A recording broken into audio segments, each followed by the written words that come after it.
I never thought a single phone call could shatter the quiet rhythm of my life. That October morning in Portland, Maine, began like every other. I was polishing a silver necklace beneath the soft hum of the radio in my small jewelry shop downtown. The smell of metal polish lingered in the air, mingling with faint traces of coffee gone cold. Outside, leaves rustled across the cobblestones, swirling in the crisp autumn breeze. It was peaceful, ordinary, until my phone buzzed with a number I didn't recognize. Sebago area code. My heart lifted. Maybe Mom had changed phones again. Mom. I answered, smiling faintly, but it wasn't her voice. It was a nurse, calm, practiced, but carrying a weight that made my stomach twist. Mr. Caldwell, this is Sebago Lake Hospital. I'm afraid your mother suffered a massive stroke early this morning. We did everything we could. She didn't make it. The words froze me in place. For a moment, the world blurred. The necklace slipped from my fingers, clattering to the floor. I could barely breathe. Just days ago, Mom had been laughing on the phone, talking about her garden, asking about the kids' school play. A stroke. It didn't make sense. Can I see her? I asked, my voice barely a whisper. Yes, the nurse replied gently. You should come soon. I locked the shop hastily, at least I think I did, and ran to my truck. The drive to Sebago felt endless and yet too short. The highway blurred through a haze of red and gold leaves. Guilt clawed at me with every passing mile. I'd promised for weeks that I'd visit. Just one weekend, I'd said. Just one free day. But I never went. Now there were no more chances. Memories flooded my mind, the smell of apple pie in her kitchen, her hands rough from years of pottery, the way she'd hug me even when I towered over her. She'd lived alone in that creaky Victorian house by the lake ever since Dad started traveling again. I'd told myself she liked the solitude, that she didn't need me as much anymore. I was wrong. When I reached the hospital, grey clouds hung low over the pines. Inside, a nurse with kind eyes led me to a quiet room. The air smelled of antiseptic and lilies. My mother lay still on the bed, her silver hair fanned neatly over the pillow. Her face was peaceful, almost glowing, as if she were only sleeping. I touched her hand, it was cold but familiar. I'm sorry, Mom, I whispered. I should have been here. The nurse handed me a small box with her belongings, her wedding ring, the gold earrings I'd made for her years ago, and a locket with our family photo. My throat tightened as I signed the papers, each signature feeling like a betrayal. The drive to her house was silent except for the rain that began to fall. The porch sagged slightly, the paint peeling. Inside smelled of chamomile tea and cedar wood. Her breakfast still sat on the table, half a piece of toast, a mug of tea gone cold, the morning newspaper folded neatly beside it. I sat down and stared at the scene. It felt like she might walk in any second, asking if I'd eaten. I wandered through the house, fingers brushing dust-covered photo frames. One showed her on her wedding day, eyes bright with hope beside my father, Harold. Another captured Liam and me as kids, chasing each other by the lake, our mother laughing in the background. I could almost hear her voice. Then my phone buzzed again. A social media notification. Dad, tanned and grinning, arm around a woman half his age, cocktails in hand. The caption read, "Weekend vibes in Kennebunkport." Rage surged through me. My father wasn't on a fishing trip like he'd claimed. He was enjoying himself while Mom was dying. I called him, my hands trembling. "Ethan," he answered, sounding annoyed. "Can this wait? I'm kind of busy." "Mom's gone," I said flatly. "A stroke. I'm at the hospital." Silence. Then, with a sigh, he replied, "Yeah, I heard. Tragic.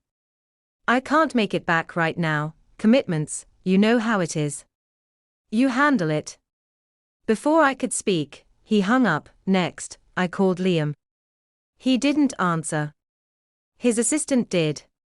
He's in a closing, she said cheerfully. He'll call you back.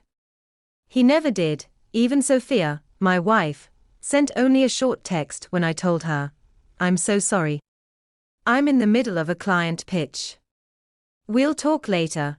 Everyone had an excuse. Everyone but me. That night, I stayed in the house. Rain lashed against the windows, and the wind howled across the lake. I cleaned the porch where Mom had fallen, gathered her pottery tools from the shed, wiped down the counters she used to polish. It felt like trying to hold on to her through the things she touched. Neighbors called. Mr. Ellis, who'd found her, spoke softly. She was a good woman, Ethan. Always helping everyone else. His kindness cut deeper than any grief. The next morning, I drove to the funeral home. Choosing a casket for your mother is something no one prepares you for. I picked a simple oak one, strong and beautiful like her. When the director asked if anyone else would be helping with the arrangements, I could only whisper, just me. The funeral was small, held at St. Mary's Church on a grey, rain-soaked afternoon. A few neighbors came, her pottery club friends, the mailman, a couple from the local market. They shared stories of her kindness, how she'd fixed a fence after a storm, brought soup to the sick, taught children to mold clay. She lived for others, one woman said through tears. I stood near the casket, staring at the empty front pews. No father, no brother, no wife. Only strangers who had cared more than her own family. As the priest spoke about her gentle soul, my chest tightened. The hymn echoed softly through the church, and I realized I'd never felt so alone. At the graveside, the rain came down harder. Mud clung to my shoes as the casket lowered into the earth. I lingered long after everyone else left, kneeling beside her grave. You deserved better, Mom, I whispered. I'll make it right. Somehow. Driving back to Portland, the storm clouds mirrored the storm inside me. I returned to a house that no longer felt like home. Sophia sat at her desk, typing furiously.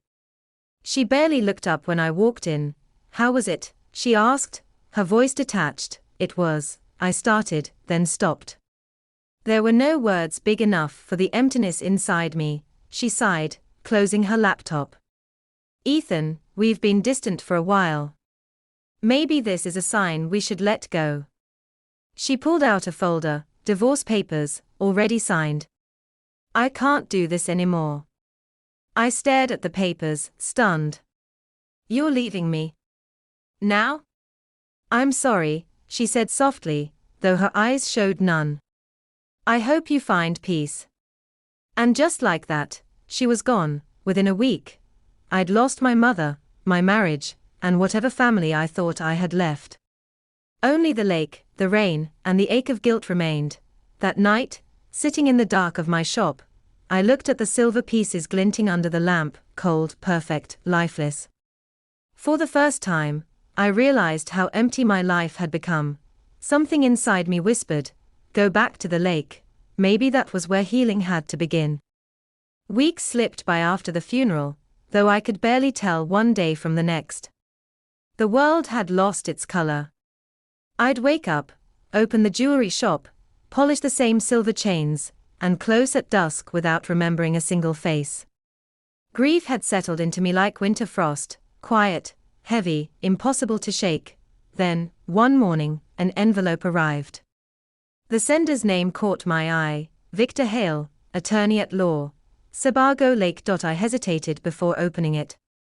Inside was a letter requesting my presence at the reading of my mother's will. I nearly laughed. What could she possibly have left? The lake house was old, barely standing. She'd sold pottery at markets, just to cover repairs. Still, something in me needed to go. The drive back to Sebago was calmer this time. The lake shimmered beneath pale sunlight, the same one my mother had always loved. The house stood waiting, its porch now swept clean, as though she still lived there, Victor Hale's office was warm and cluttered with old books. He greeted me with a firm handshake. "Ethan, your mother spoke of you often," he said kindly. "She wanted this handled properly." I nodded, unsure what to expect. He unfolded several documents. "Your mother was wise with money," he began. "She made several investments over the years, real estate, stocks, even a partnership in the local cafe." I blinked. "Investments?" "She never mentioned any of that. She preferred humility," he said with a smile. "But the truth is, your mother built quite an estate." He listed numbers that made my head spin: properties, savings, and holdings worth millions. My mother, who'd patched roofs and lived frugally, had quietly created a fortune. Victor handed me a small sealed envelope. "She left you this note." My hands trembled as I opened it. Her familiar handwriting filled the page. "My dear Ethan, you are the only one who truly saw me. While others chased money or applause, you brought me groceries, laughter, and company. You saw worth in simple things: clay, family, and kindness. The lake house, the land, the investments, they are yours now. But remember, wealth means little if it doesn't lift others. Keep the old pottery shed. Use it to teach those who've lost their way, like you once did. Let it be my light, through you. Love always, Mom." Tears fell freely. For the first time since she'd gone, I felt her presence again, not in the past, but here, guiding me forward. That evening, I stood by the lake as the sun set over the water. The air was cool, and the reflection of the sky rippled softly. "I'll do it, Mom," I whispered. "I'll make you proud." I sold my jewelry shop in Portland and moved permanently to Sebago. The lake house needed work, but it felt alive again with every nail I hammered and every wall I painted. The old pottery shed became my new sanctuary. I cleaned the kiln, replaced the tools, and painted the sign above the door: Margaret's Haven. At first, I didn't know who would come. But word spread quickly. A single mother who'd lost her job. A teenage boy struggling with addiction. A veteran battling loneliness. They all came, drawn by the promise of learning pottery and finding something deeper. We shaped clay together, week after week. At first, their hands trembled like mine once had. But with time, the clay began to hold form, and so did they. Watching their joy heal me in ways I hadn't thought possible. For a while, I found peace. Then one afternoon, as I was teaching a class, 2 cars pulled into the driveway. Out stepped my father and my brother. Harold and Liam. I hadn't seen them since the funeral, or rather, since they chose not to attend it. "Son," Harold began, putting on a tone of regret I didn't buy. "We came to make things right." Liam followed, smiling thinly. "Heard you've been busy. Seems Mom left quite a lot behind. Maybe we should talk about how to divide things fairly." My stomach tightened. "Fairly?" I asked quietly. "Where were you when she was alive? When she needed help? When she was buried?" Neither spoke. Their silence said everything. "I honored her," I said firmly. "You can't claim what you abandoned."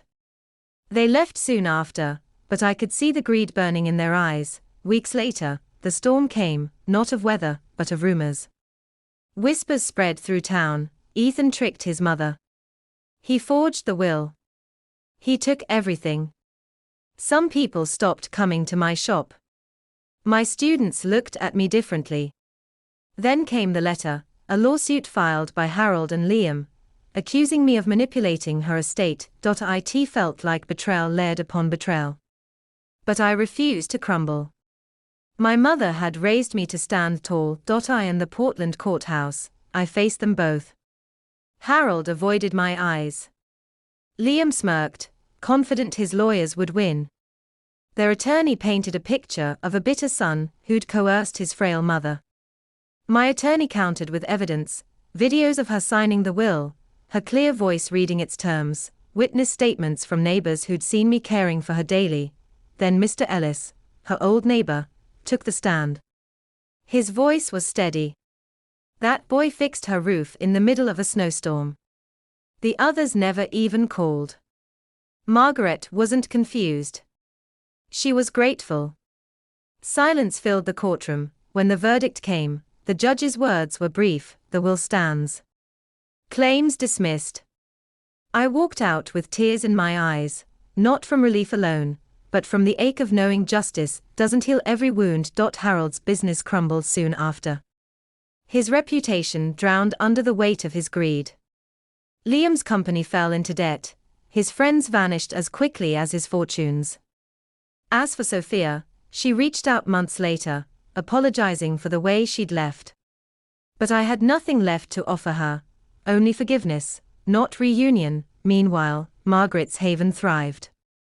More students joined, and soon the little shed became a symbol of hope. We expanded to a larger space, where shelves brimmed with clay pots, mugs, and sculptures crafted by hands that had once trembled with despair. Each piece told a story of resilience. One evening, during our annual community event, the teenage girl handed me a small vase. Simple, uneven, but beautiful. "You gave me purpose," she said.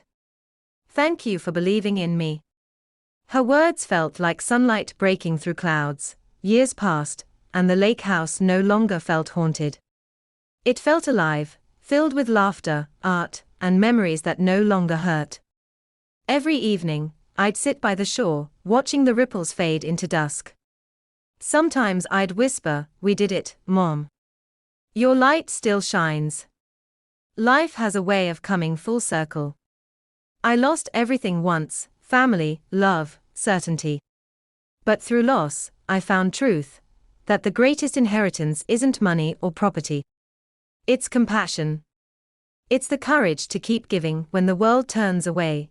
I still wear her gold locket around my neck. Inside it, the old family photo, one that reminds me that even broken families can leave behind something beautiful if we choose to build instead of blame. In the end, I didn't just rebuild her dream. I became part of it.